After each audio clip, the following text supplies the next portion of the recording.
অনুগ্রহ করে আমাদের চ্যানেলটি সাবস্ক্রাইব করুন এবং পছন্দের গল্পটি বন্ধুদের সাথে শেয়ার করুন। ধন্যবাদ। উড়িষ্যায় বেড়াতে গিয়েছিলাম আমি আর রূপলাল। এদেশে সে দেশে ঘুরে ভুবনেশ্বরে গিয়ে হাজির হলুম। এক দুপুর বেলায় খণ্ডগিরি আর উদয়গিরি দেখতে গেলুম।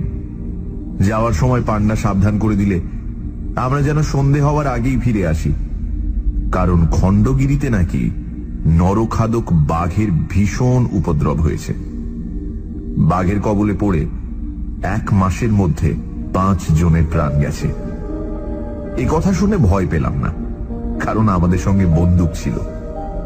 খণ্ডগিরি আর উদয়গিরি দেখতে দেখতে বেলা পড়ে গেল, এবং বেলা পড়ে আসার সঙ্গে সঙ্গেই সারা আকাশ কালো করে শুরু হলো ঝড় আর বৃষ্টি। তাড়াতাড়ি ছুটে এসে ডাকবাংলোর ভেতরে আশ্রয় নিলাম। বিকেল গেল, সন্ধে উতরে গেল, কিন্তু সে ঝড় বৃষ্টি তবু থামল না। বাংলোর বেয়ারা এসে বললে, বাবু, আজ আপনারা এখান থেকে যাবেন যেমন করে? রূপলাল বললে, কেন?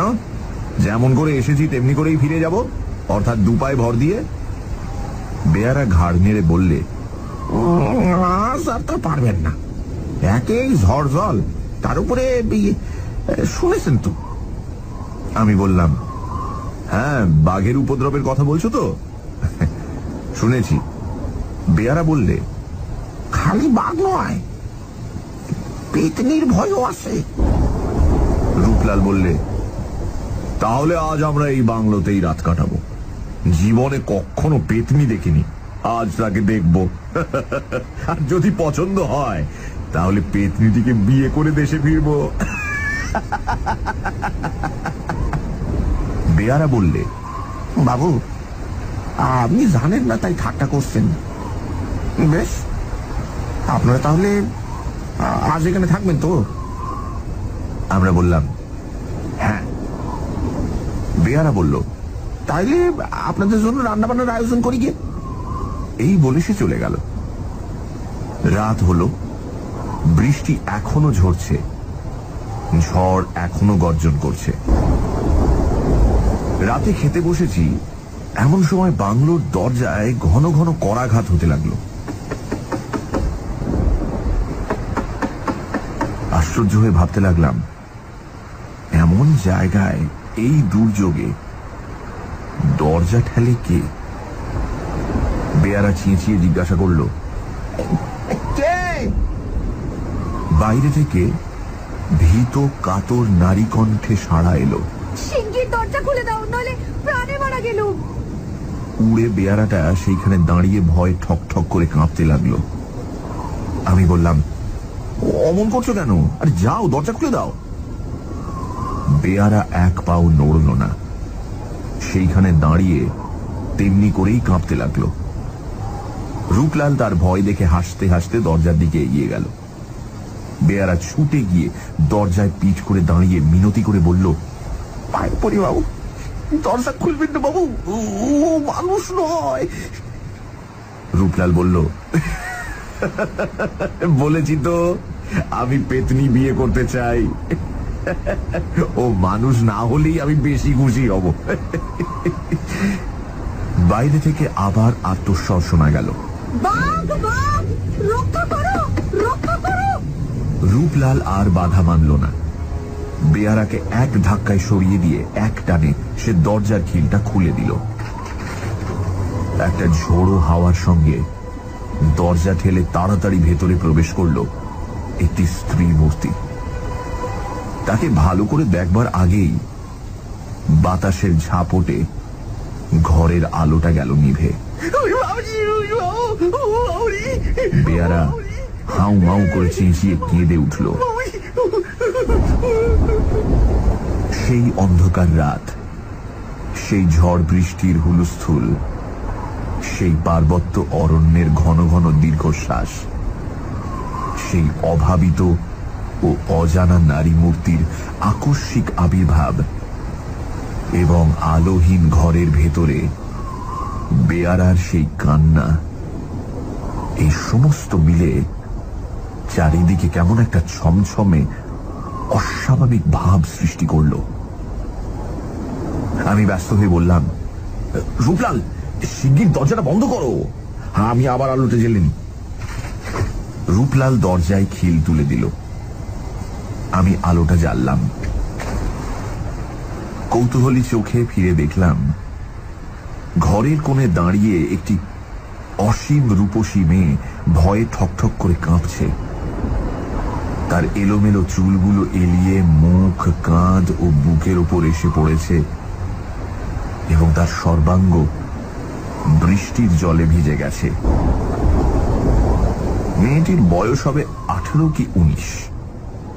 ঘরের আরেক দিকে মেঝের ওপর উবু হয়ে বসে হাতে মুখ ঢেকে উড়ে বেয়ারাটা তখনও ফুঁপিয়ে কাঁদছিল। মেয়েটি প্রথমেই আশ্চর্যভাবে জিজ্ঞাসা করল, ও লোকটি অমন করে কাঁদছে কেন? রূপলাল হাসতে হাসতে বলল, ওর ধারণা আপনি একটি নিখুঁত পেতনি। মেয়েটি চমকে উঠল। তারপর মুখের উপর থেকে চুলের গোছা সরিয়ে দিয়ে বলল, আমায় কি পেতনির মতো দেখতে? কিন্তু সে কথা থাক, বড় বিপদ থেকেই আপনারা আমায় উদ্ধার করলেন। তার বিপদের ইতিহাস হচ্ছে এই, সে খণ্ডগিরি দেখতে এসেছে, কিন্তু হঠাৎ ঝড় বৃষ্টি আসাতে এতক্ষণ সে একটা গুহার ভেতরেই ঢুকে আত্মরক্ষা করছিল। হয়তো সে রাতটা কাটিয়ে দিত, কিন্তু গুহার কাছেই বাঘের ভীষণ গর্জন শুনে প্রাণের ভয়ে সে এখানে পালিয়ে এসেছে। রূপলাল নিজের সিল্কের চাদরখানা খুলে মেয়েটির হাতে দিয়ে বলল, আপনার কাপড় চোপড় তো সব ভিজে গেছে দেখছি। পাশের ঘরে গিয়ে ভিজে কাপড় ছেড়ে আপাতত এই চাদরখানা ব্যবহার করতে পারেন, কিন্তু আজ রাতে খাবেন কি? আমাদের তো খাওয়া দাওয়া হয়ে গেছে। মেয়েটি পাশের ঘরে যেতে যেতে বলল, এক রাত না খেলে কেউ মরে না। আমি ও রূপলাল আলোর শিখাটা খুব কমিয়ে দিয়ে শুয়ে পড়লাম। বন্দুকটাকেও শুইয়ে রাখলাম ঠিক আমাদের মাঝখানে। শুয়ে শুয়ে শুনতে লাগলাম বন জঙ্গলের ওপরে পাহাড়ের বৃষ্টির অশ্রান্ত শব্দ। রূপলাল আমার কানের কাছে মুখ এনে বলল, আচ্ছা ভাই, ওই মেয়েটির ইতিহাস কি তোমার কাছে একটু উদ্ভট বলে মনে হলো না? আমি বললাম, কেন? রূপলাল বলল, ও মেয়েটি কে? ওর কি কোনো অভিভাবক নেই? অত বড় মেয়েকে কি কেউ একলা এই বিদেশে ছেড়ে দেয়? ওর মাথায় সিঁদুর নেই, গায়েও একখানা গয়না নেই। সবই যেন কেমন রহস্যময়। আমি পাশ ফিরে শুয়ে বললাম, ওই সব বাজে কথা ভেবে তুমি মাথা গরম করতে থাকো। ততক্ষণে আমি এক ঘুম ঘুমিয়ে নি।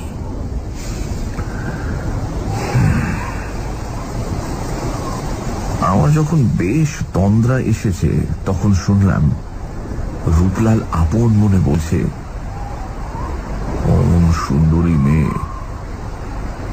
কিন্তু তার চোখ দুটো কি তীক্ষ্ণ। ওর চোখ দুটো যেন ওর নিজের চোখ নয়, যেন কোনো হিংস্র জন্তুর চোখ। কতক্ষণ ঘুমিয়েছিলাম জানি না। হঠাৎ কি একটা অস্বস্তির ভাব নিয়ে আমি ধর্মর করে জেগে উঠলাম। তারপর চোখ খুলেই যে দৃশ্য দেখলাম, সারা জীবনে কোনোদিন তা ভুলতে পারবো না। এই ঘর থেকে পাশের ঘরে যাবার দরজার দিকে পিছন করে মাটির উপরে স্থিরভাবে বসে আছে প্রকাণ্ড একটা বাঘ। আমার বুকের গতি হঠাৎ যেন থেমে গেল। অত্যন্ত আড়ষ্টভাবে স্তম্ভিত চোখে বাঘটার দিকে তাকিয়ে রইলাম, আর সেও তাকিয়ে রইল আমার দিকে। এইভাবে কিছুক্ষণ কেটে গেল। ইতিমধ্যে অল্পে অল্পে হাত সরিয়ে পাশের বন্দুকটা আমি চেপে ধরলাম। বাঘটা আস্তে আস্তে উঠে দাঁড়ালো। তারপর হঠাৎ হেঁট হয়ে পড়ল লাফ মারবার জন্য। চোখের নিমেষে আমিও বন্দুকটা নিয়ে উঠে বসলাম এবং তাকে লক্ষ্য করে গুলি ছুড়লাম। একটা উল্টো ডিগবাজি খেয়ে বাঘটা পাশের ঘরে গিয়ে পড়ে অন্ধকারে মিলিয়ে গেল। সঙ্গে সঙ্গে স্ত্রী কণ্ঠে বারবার ভীষণ আর্তনাদ। দড়াম করে একটা দরজা খোলার শব্দ, দ্রুত পায়ের আওয়াজ, তারপর সব আবার স্তব্ধ। বন্দুক হাতে করে অভিভূতের মতো বিছানার উপর বসে রইলাম। রূপলাল জেগে বিছানার উপর থেকে নিচে লাফিয়ে পড়ে উদ্ভ্রান্তের মতো বলে উঠল, কে চেঁচালো অমন করে? হ্যাঁ, কে বন্দুক ছুড়ল? কে? আমি বললাম, বাঘ বাঘ বাঘ, এখন ও ঘরে গিয়ে ঢুকেছে, সেই মেয়েটি চিৎকার করছে। সর্বনাশ, বাঘ বোধ হয় তাকেই ধরেছে। বলতে বলতে প্রচন্ড গতিতে রূপলাল পাশের ঘরে গিয়ে ঢুকল। আমিও বন্দুক আর লণ্ঠনটা নিয়ে তার সঙ্গে ছুটলাম। কিন্তু পাশের ঘরে কেউ নেই। খালি একটা খোলা দরজা দিয়ে হু হু করে জোলো হাওয়া আসছে। রূপলাল বেদনা ভরা স্বরে বলল, আর কোনো আশা নেই। অভাগী শেষটায় সেই বাঘের কবলে গিয়ে পড়ল। কিন্তু বাঘ এখানে এলো কেমন করে? রূপলালের কথার কোনো জবাব দিলাম না। আমি তখন আর একটা ব্যাপার সবিস্ময় লক্ষ্য করছিলাম। ঘরের ভেতরে একটা একটানা রক্তের রেখা বাইরের দিকে সোজা চলে গেছে। পরে পরে একখানা করে রক্তাক্ত পায়ের ছাপ, মানুষের পা। সবিস্ময় বললাম, দেখো রূপলাল, দেখো, কি আশ্চর্য ব্যাপার। রূপলাল অনেকক্ষণ সেই দিকে তাকিয়ে আড়ষ্ট হয়ে দাঁড়িয়ে রইল। তারপর থেমে থেমে ধীরে ধীরে বলল, এত রক্ত, কিন্তু একটাও বাঘের পায়ের দাগ নেই কেন?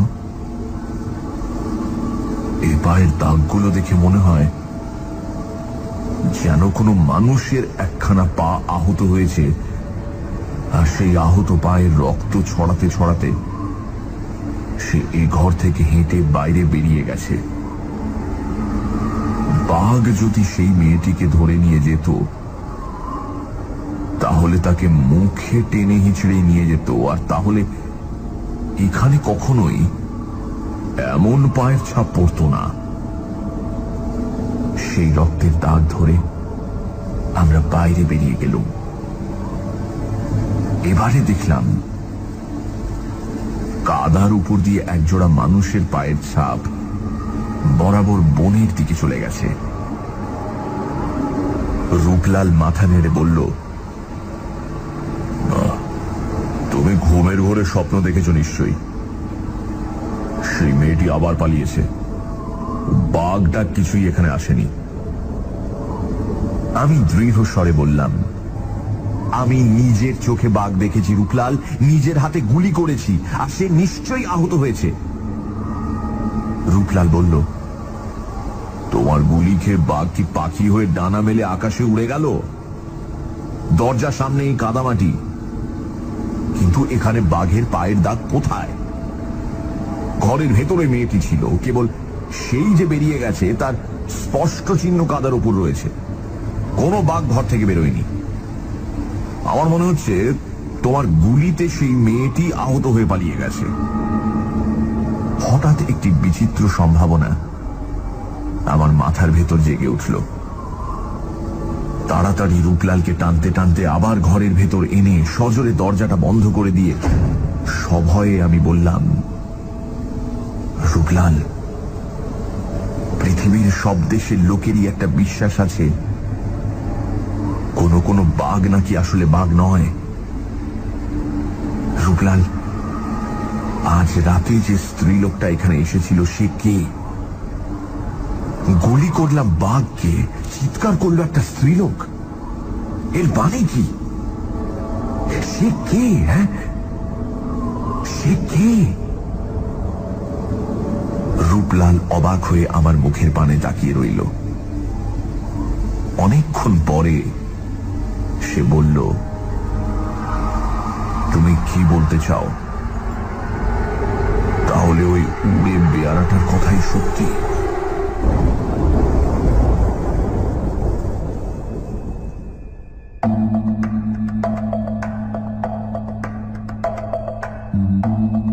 শুনছিলেন কে, রচনা হেমেন্দ্র কুমার রায়, গল্প পাঠে মীর, মেয়েটির চরিত্রে রিয়া, শব্দগ্রহণ, আবহ সঙ্গীত এবং স্পেশাল এফেক্টসে রিচার্ড, পরিকল্পনা ও পরিচালনায় ইন্দ্রাণী।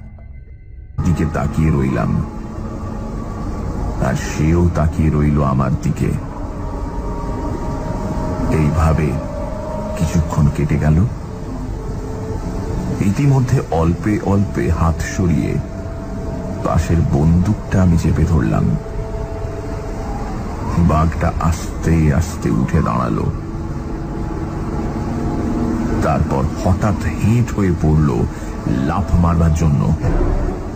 চোখের নিমেষে আমিও বন্দুকটা নিয়ে উঠে বসলাম এবং তাকে লক্ষ্য করে গুলি ছুড়লাম। একটা উল্টো ডিগবাজি খেয়ে বাঘটা পাশের ঘরে গিয়ে পড়ে অন্ধকারে মিলিয়ে গেল। সঙ্গে সঙ্গে স্ত্রী কণ্ঠে বারবার ভীষণ আর্তনাদ। দড়াম করে একটা দরজা খোলার শব্দ, দ্রুত পায়ের আওয়াজ, তারপর সব আবার স্তব্ধ। বন্দুক হাতে করে অভিভূতের মতো বিছানার উপর বসে রইলাম। রূপলাল জেগে বিছানার উপর থেকে নিচে লাফিয়ে পড়ে উদ্ভ্রান্তের মতো বলে উঠল, কে চেঁচালো অমন করে? হ্যাঁ, কে বন্দুক ছুড়ল? কি? আমি বললাম, বাঘ বাঘ বাঘ, এখন ও ঘরে গিয়ে ঢুকেছে, সেই মেয়েটি চিৎকার করছে। সর্বনাশ, বাঘ বোধ হয় তাকেই ধরেছে। বলতে বলতে প্রচন্ড গতিতে রূপলাল পাশের ঘরে গিয়ে ঢুকলো। আমিও বন্দুক আর লণ্ঠনটা নিয়ে তার সঙ্গে ছুটলাম, কিন্তু পাশের ঘরে কেউ নেই। খালি একটা খোলা দরজা দিয়ে হু হু করে জোলো হাওয়া আসছে। রূপলাল বেদনা ভরা স্বরে বলল, আর কোনো আশা নেই, অভাগী শেষটায় সেই বাঘের কবলে গিয়ে পড়ল। কিন্তু বাঘ এখানে এলো কেমন করে? রূপলালের কথার কোনো জবাব দিলাম না। আমি তখন আর একটা ব্যাপার সবিস্ময় লক্ষ্য করছিলাম। ঘরের ভেতরে একটা একটানা রক্তের রেখা বাইরের দিকে সোজা চলে গেছে। পরে পরে একখানা করে রক্তাক্ত পায়ের ছাপ, মানুষের পা। সবিস্ময় বললাম, দেখো রূপলাল, দেখো, কি আশ্চর্য ব্যাপার। রূপলাল অনেকক্ষণ সেই দিকে তাকিয়ে আড়ষ্ট হয়ে দাঁড়িয়ে রইল। তারপর থেমে থেমে ধীরে ধীরে বলল, এত রক্ত, কিন্তু একটাও বাঘের পায়ের দাগ নেই কেন?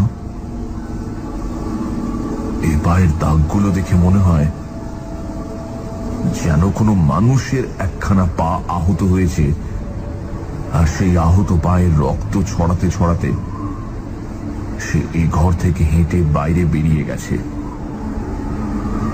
বাঘ যদি সেই মেয়েটিকে ধরে নিয়ে যেত, তাহলে তাকে মুখে টেনে হিঁচড়ে নিয়ে যেত, আর তাহলে এখানে কখনোই এমন পায়ের ছাপ পড়ত না। সেই রক্তের দাগ ধরে আমরা বাইরে বেরিয়ে গেলুম। এবারে দেখলাম কাদার উপর দিয়ে একজোড়া মানুষের পায়ের ছাপ বরাবর বনের দিকে চলে গেছে। রূপলাল মাথা নেড়ে বলল, তুমি ঘুমের ঘোরে স্বপ্ন দেখেছ নিশ্চয়ই। সেই মেয়েটি আবার পালিয়েছে, বাঘটা কিছুই এখানে আসেনি। আমি দৃঢ় স্বরে বললাম, আমি নিজের চোখে বাঘ দেখেছি রূপলাল, নিজের হাতে গুলি করেছি, আর সে নিশ্চয়ই আহত হয়েছে। রূপলাল বলল, তোমার গুলি খেয়ে বাঘ কি পাখি হয়ে ডানা মেলে আকাশে উড়ে গেল? দরজার সামনে এই কাদামাটি, কিন্তু এখানে বাঘের পায়ের দাগ কোথায়? ঘরের ভেতরে মেয়েটি ছিল, কেবল সেই যে বেরিয়ে গেছে তার স্পষ্ট চিহ্ন কাদার উপর রয়েছে। কোনো বাঘ ঘর থেকে বেরোয়নি।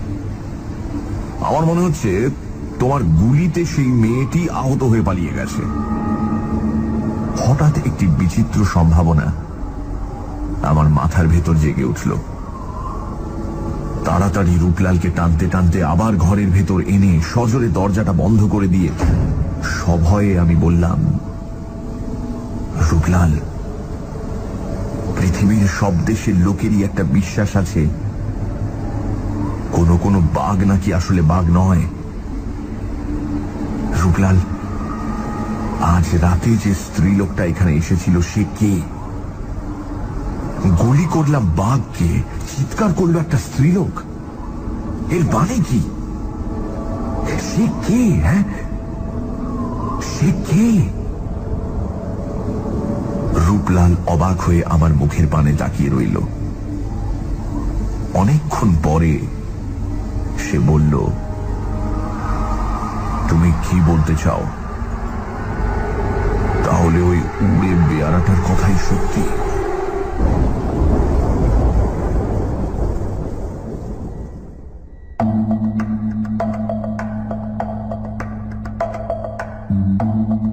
শুনছিলেন কে? রচনা হেমেন্দ্র কুমার রায়, গল্প পাঠে মীর, মেয়েটির চরিত্রে রিয়া, শব্দগ্রহণ, আবহ সঙ্গীত এবং স্পেশাল এফেক্টসে রিচার্ড, পরিকল্পনা ও পরিচালনায় ইন্দ্রাণী। রূপলাল মাথা নেড়ে বলল, তুমি ঘুমের ঘোরে স্বপ্ন দেখেছ নিশ্চয়ই। সেই মেয়েটি আবার পালিয়েছে। বাঘটা কিছুই এখানে আসেনি।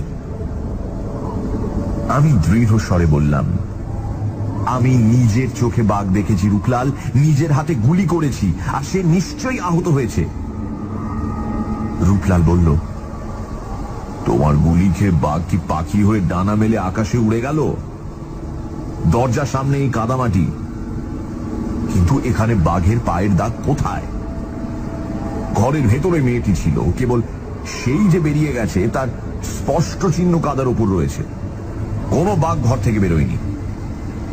আমার মনে হচ্ছে তোমার গুলিতে সেই মেয়েটি আহত হয়ে পালিয়ে গেছে। হঠাৎ একটি বিচিত্র সম্ভাবনা আমার মাথার ভেতর জেগে উঠল। তাড়াতাড়ি রূপলালকে টানতে টানতে আবার ঘরের ভেতর এনে সজোরে দরজাটা বন্ধ করে দিয়ে সভয়ে আমি বললাম, রূপলাল, পৃথিবীর সব দেশের লোকেরই একটা বিশ্বাস আছে কোনো কোনো বাঘ নাকি আসলে বাঘ নয়। রূপলাল, আজ রাতে যে স্ত্রীলোকটা এখানে এসেছিল সে কে? গুলি করলাম বাঘকে, চিৎকার করলো একটা স্ত্রীলোক। এর মানে কি? সে কে? হ্যাঁ, সে কে? রূপলাল অবাক হয়ে আমার মুখের পানে তাকিয়ে রইল। অনেকক্ষণ পরে সে বলল, তুমি কি বলতে চাও? তাহলে ওই উড়ে বেয়ারাটার কথাই সত্যি?